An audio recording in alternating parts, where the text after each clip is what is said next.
My name is Mark Fustel. I'm an independent curator, writer, and editor, and a member of the EYES team. And I'm going to be hosting the last hour of artist talks today. So I'm pleased to be speaking with 4 artists during this hour. Barbara Debeuckelaere, Amanda Marchand, and Leah Sobzi, and then with Charlie Engman. But to start, I'm going to be speaking with Barbara Debeuckelaere, so join me in welcoming her. Thank you.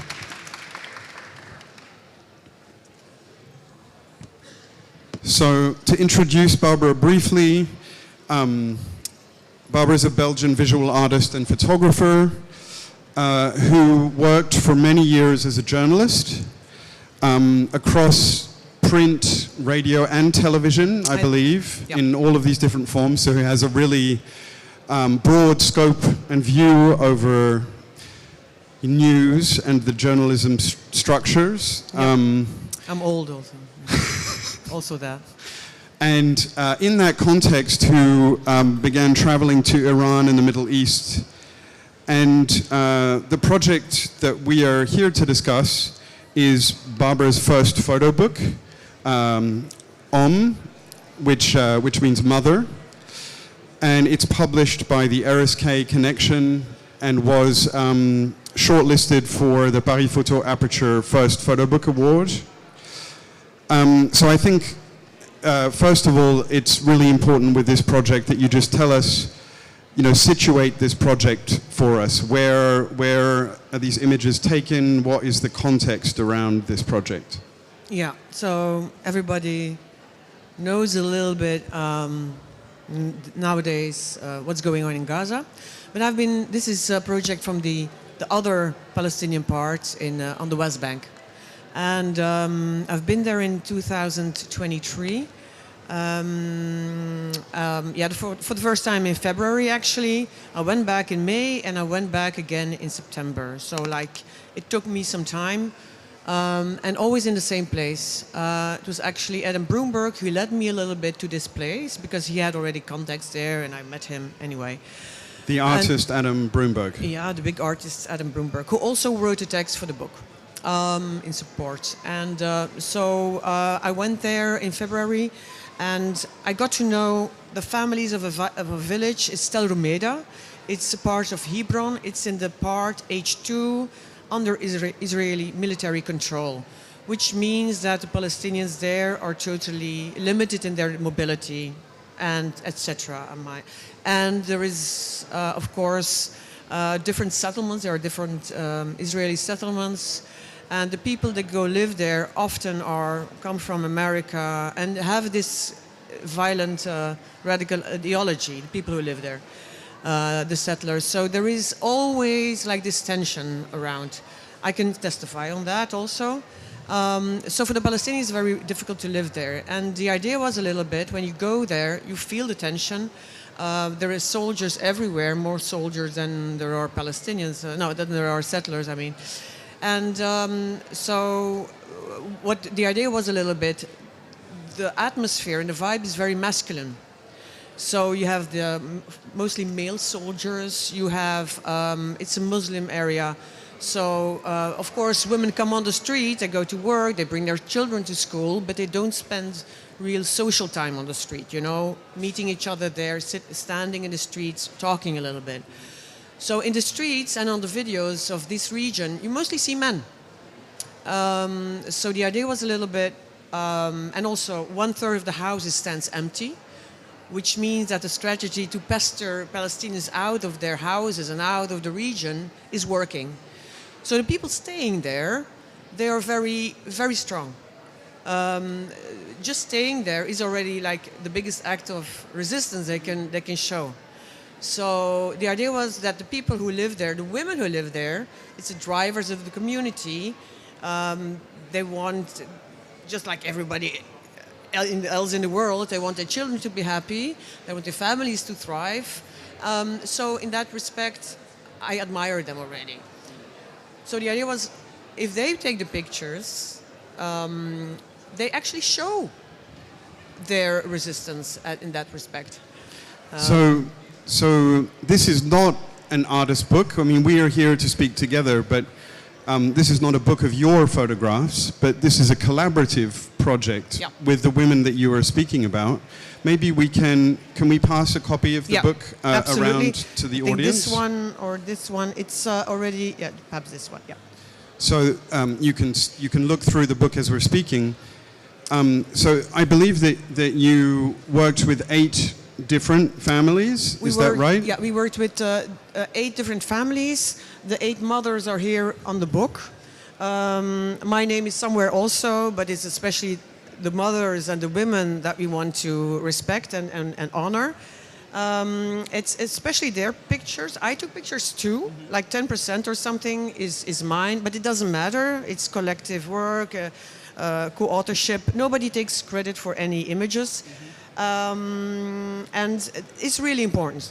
It's really important that is in their respect, because also the camera, I have to say, is so important there to expose what is happening, to show what is happening. It's their only weapon, you could say, to show the outside world what is happening.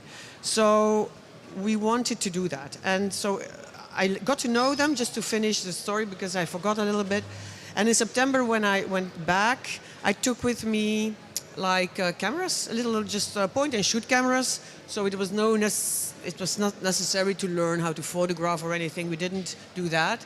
And the idea was, if they photograph what surrounds them, their houses, their objects, their gardens that they love, their children, just small things, big things, they show their resistance. They show that they're there and not going away. You know, that was the idea.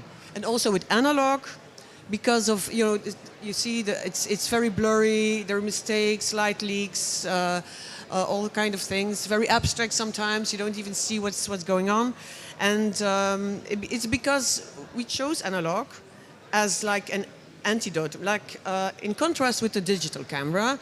That is the camera of the press, of the conflict, of the men, you could say, and so the images are blurry, more feminine, perhaps more poetic, ambiguous, all that, to say there is another world, It's something else that we don't normally get from this region. And also that is very important. It's Yeah, I mean, I think it's immediately apparent that, these are not the images that we are used to seeing from, whether it be from this conflict or any other. This is a very different perspective than the one that exists in the media.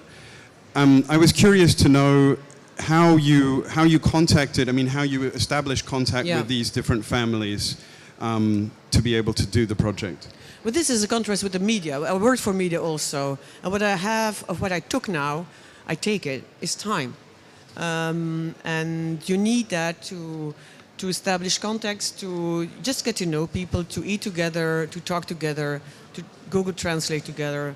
I slept in their houses, blah, blah, all that. And it was necessary in February and March, February and May, to in September really start the project. And then even then also, I got to know them through Issa Amro. He's a human rights activist who is living there. He's very known. He just got a very famous prize also for his work. He believes in non-violent resistance and strengthening of the community. So that's so inspiring for many people. Also Adam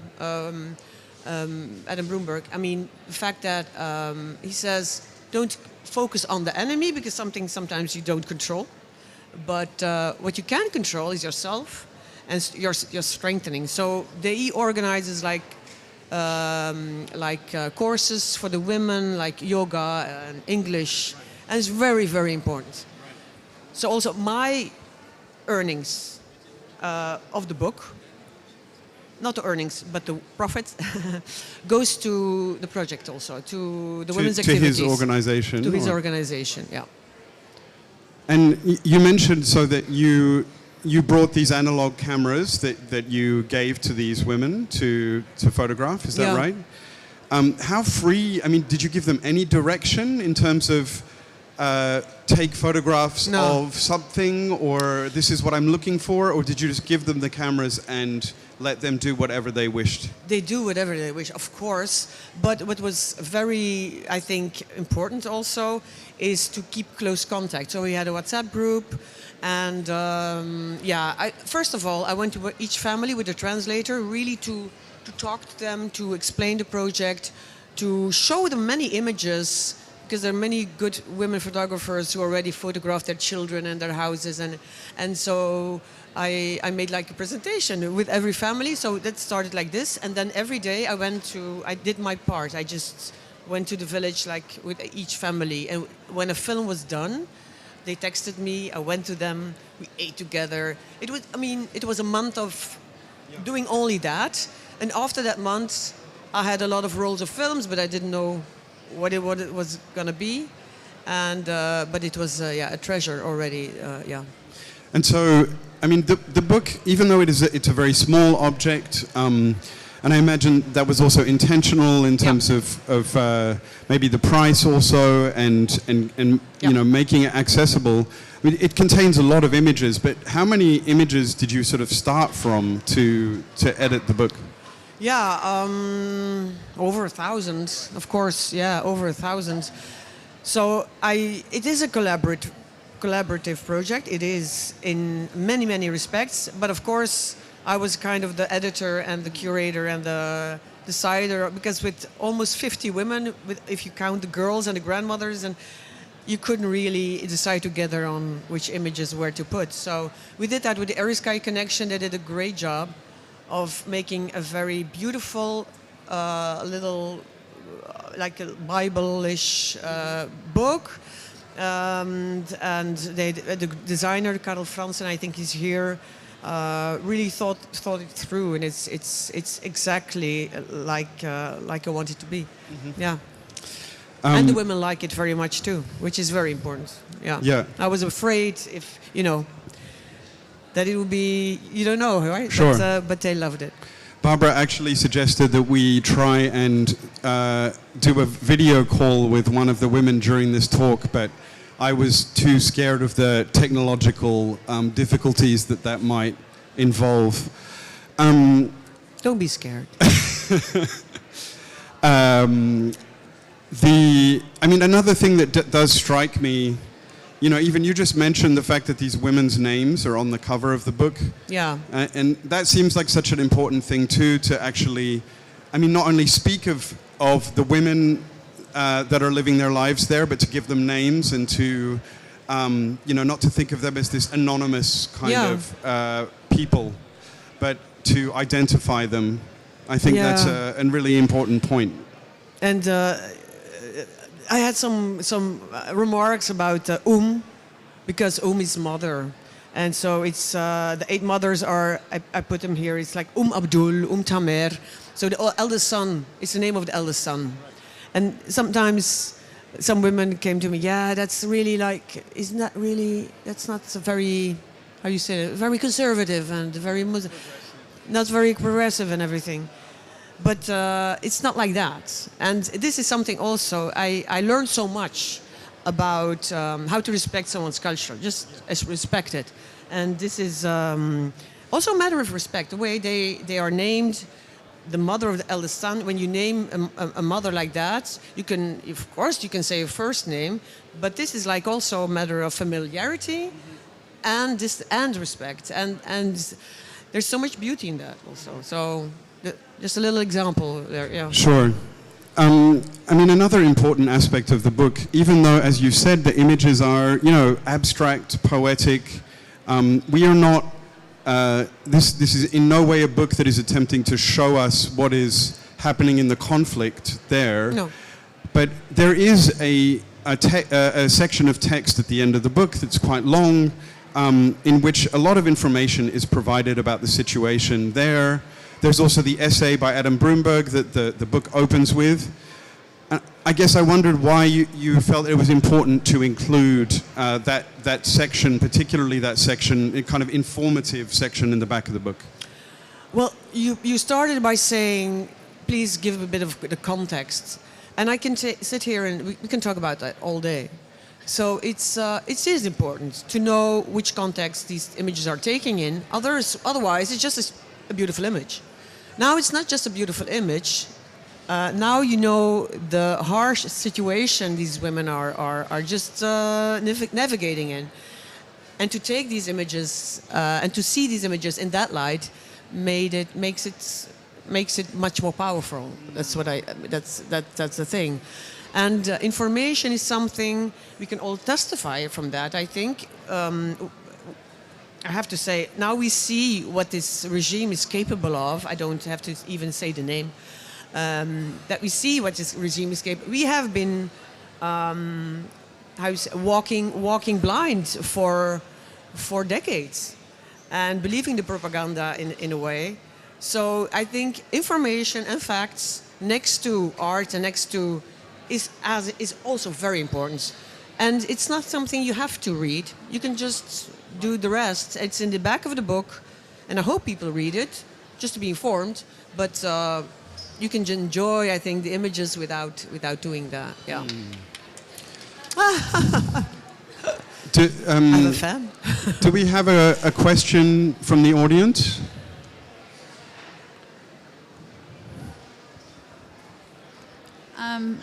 I have a question. As a journalist, well, obviously we couldn't speak with the women, unfortunately, today, but have you been able to work with news outlets, or have you done anything with the project beyond the book to kind of get, it's obviously such a large project. Right. And how can that be represented in a photo book? Have you done other things to complement the project or get more of the women's viewpoints? So let's say artistic-wise, there have been a few exhibitions, book performances with Palestinian artists or sound artists.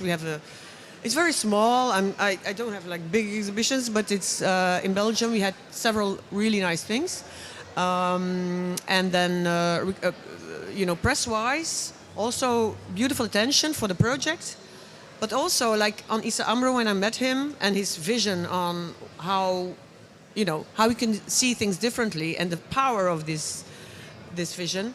I had to write something about it, so I could write something in the press. So then I put my cap of journalist on for one time, and I made a big article on that, and it inspired lots of people.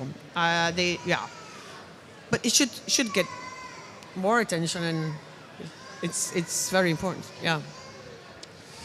And also, I want to do an exhibition there. So that's what we're working on now, to do an exhibition in Hebron itself. Yeah, with the women. That was, we only have about 1 minute left, but I did want to ask you, so the book is able to circulate there? No. What do you mean, circulate, being sold? I brought it there. Yeah, but just for people to have it, it's not a danger for them to... Oh, no. No. They just have it in the house. They're very proud of it. They take pictures with it. No. I don't think the Israeli regime is very afraid of the book. I don't think they're really intimidated by this. But there are places where books are considered to be very scary things. Yeah. Oh, yeah.